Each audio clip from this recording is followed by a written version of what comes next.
Everyone. Hello, the whole world. This is Maggie, your fearless marketing coach. And today we will be talking about another fear, which I put in a short sentence like, nobody will buy from me. And I made this face because, to be honest, this kind of fear, even though it is quite similar to I'm not good enough, or people will not be listening to me, or no one will ever follow my lead. They all have very tangible and very physical sensations in your body. They produce the sensation and feelings in your body. And certainly, I'm very much familiar with this one. Nobody will buy ever from me. This is the fear that kept waking me up. Hello, hello. Hi, guys. I see that people are hopping in. This one was waking me up at 2 or 3 a.m. at night, and it was trying to keep me awake long hours, really. So today I wanted to share with you what I have learned about harnessing this bastard, because this one is really complicated. I made some notes to put the structure into my sharing today, because I know that this one, I got emotional about this one because it was drilling me for long months, and I would like to be really focused, speaking about this sneaky bastard. So forgive me. I will be looking into my notes from time to time. Well, first of all, I think that what happened to me could happen to you, or is happening to you, and you are, and I was, this, fantastic superwoman who was running a successful business, offline business. And I was generating profit, I was generating steady revenue, and suddenly I was engaging into sales conversations. I was selling offline my offers. And at the minute, I have decided to go full-fledged into the online world, all of the sudden the environment changed, and the environment changed also in my head. So I realized that well, for some reason the rules of the game changed, and since I am in the new environment, I might not be so efficient in selling as previously, and people probably will not buy from me. It's it's one of the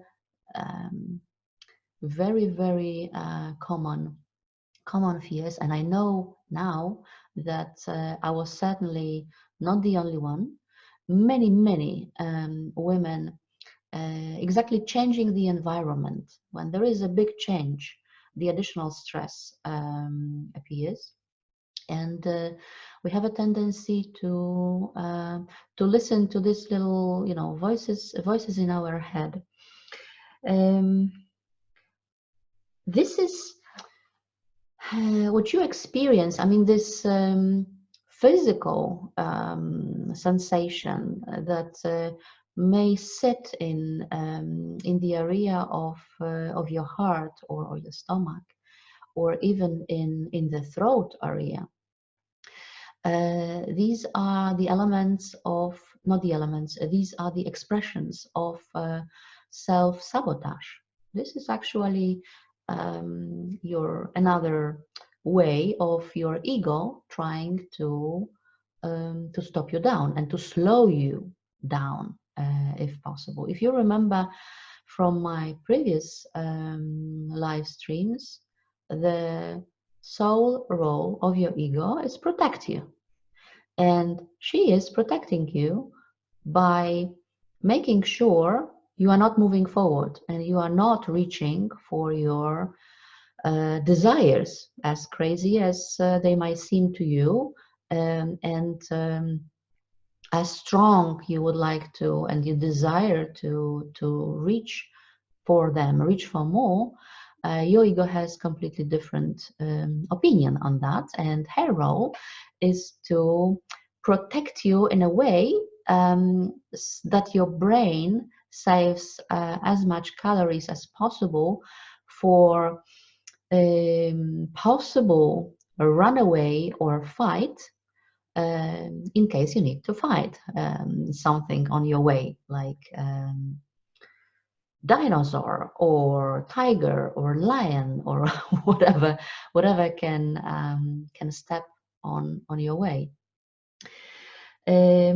So what is happening? On one side, your ego is giving you this very tangible sensations. You are trying to, and it's trying to sabotage your actually your dream of becoming somebody bigger and reach for some more.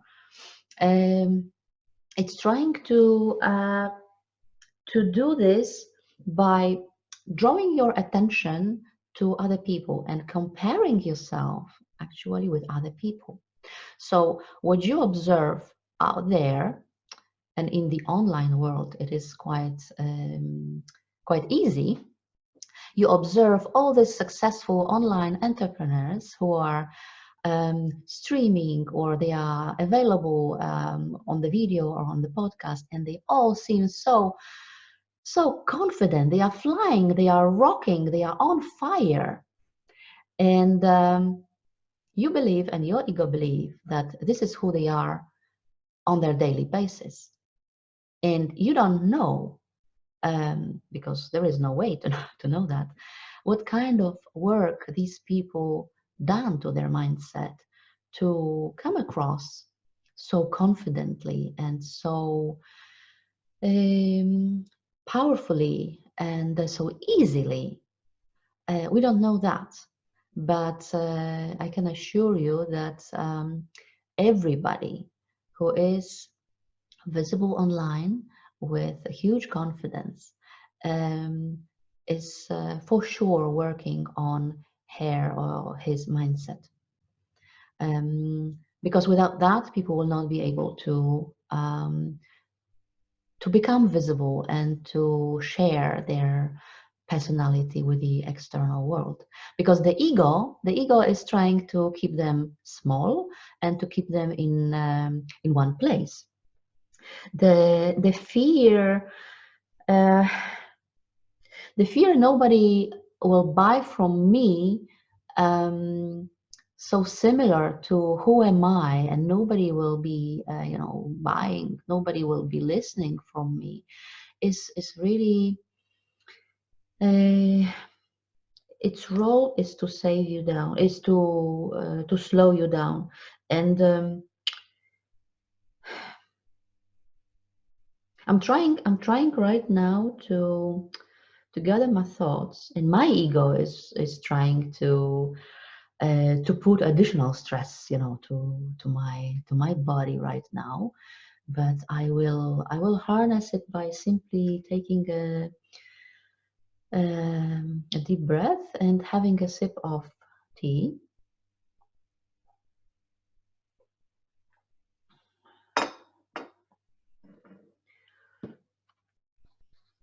The discomfort, I mean, I'm speaking about the fear that has this very tangible sensation in your body, and you physically fear all these contractions, all these swirls like black holes sometimes in your body.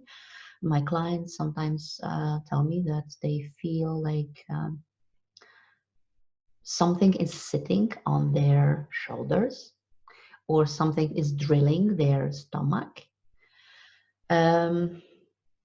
Myself, I was feeling like a swirl in my stomach all the time, slowly, like in a washing machine, you know, something was moving there. And this all is happening really to give you this discomfort.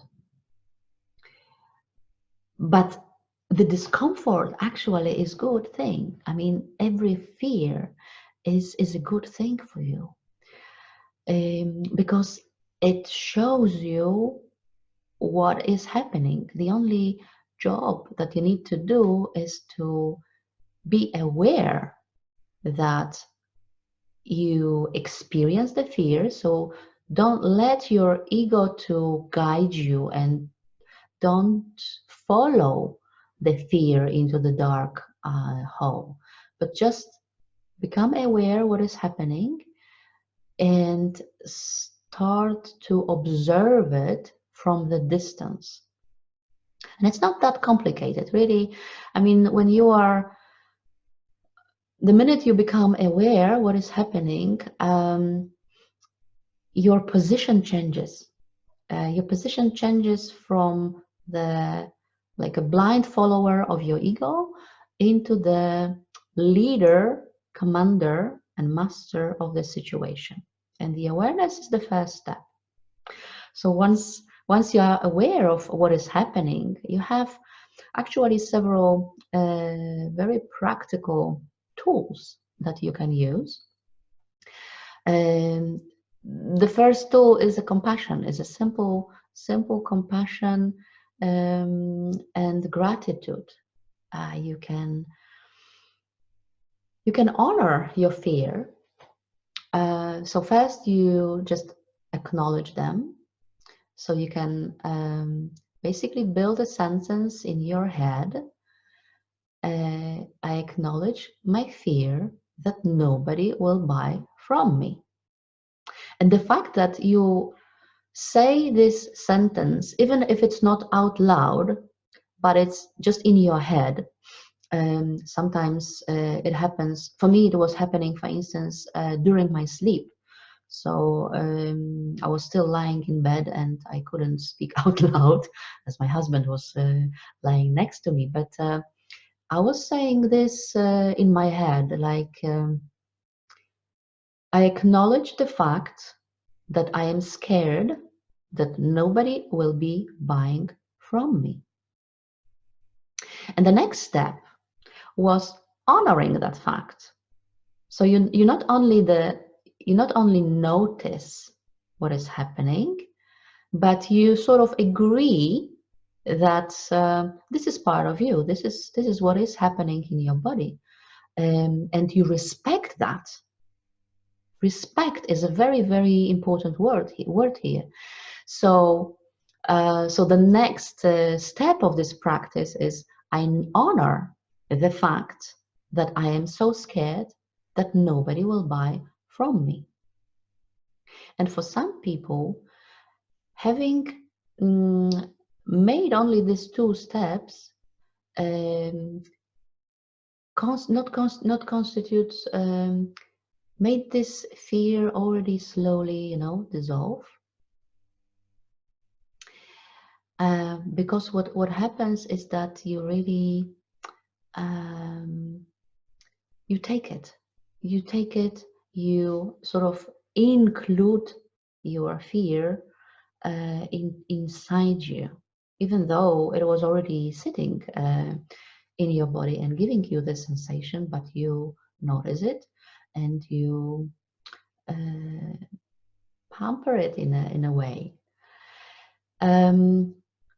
Another step, another thing that you can do, if you feel strong enough, you can say, I see you. I see you, and I know that this is my ego trying to scare me and trying to stop me down. But you know what? I'm not afraid. And I decide that we will reach for more because this is my desire. And even though I'm so scared that the sweat is, pouring on my back, I will move my legs one step after another one, even though my legs feel like each of them weigh a ton. I will move them because I know that everything which is happening to me is not true, actually. And I know that this is really, really difficult. And even, reminding myself about this puts goosebumps on on my neck, because I remember how hard it was to move forward. Because remember, the role of your ego is to slow you down, but your job is to move despite of your ego um, actions, and take aligned actions and move step one after another, because you are in charge. You are the master of your mind. Your ego doesn't command your mind. I was even I remember that I have created the mantra that helped me a lot at that time, and it was something like, I am in charge of my mind, and my mind speaks only to me. So when I was woken up by my ego with this, bloody shake that nobody will buy from me, I simply put my two hands on the heart, and this is something that my friend Elaine taught me. The warmth is immediately, you feel the warmth in the area of your heart. And I was saying this mantra, like, I'm in charge of my thoughts, and I command my all actions. And it helped a lot, really. I hope that this little practice, this is the starting point. This could be the starting point for you. If you are not ready for this, there is another one, very practical practice, practical activity that you can do, and that involves journaling. So at any free moment of your day, take a piece of paper and a pen. Um, Actually, I think it is better when you are writing with a pen and paper, not on computer. It has simply a better connection. The pen is really like a prolongation of your thoughts on the paper, and not the same thing is happening when you are writing on your computer. So what I'm asking you to write is, and let me check my notes. Yeah, you can try to remember, when was the last time when you are actually selling something to someone. Try to remember, what was it, how was it, and how the successful sales made you feel. Write about this for at least 10 minutes, because you would need like 3 to 5 minutes to warm up, and to connect with your deepest emotions, to connect with your intuition also. And after like seven minutes, your intuition starts to guide you, and it will give you some remembering, some will bring you some memories that will bring a lot of comfort in that situation. You can also, once you remember this situation and you will describe that, you can write about 7 or more reasons that you believe that you are actually great in selling, great in reaching out for people, and great in providing value.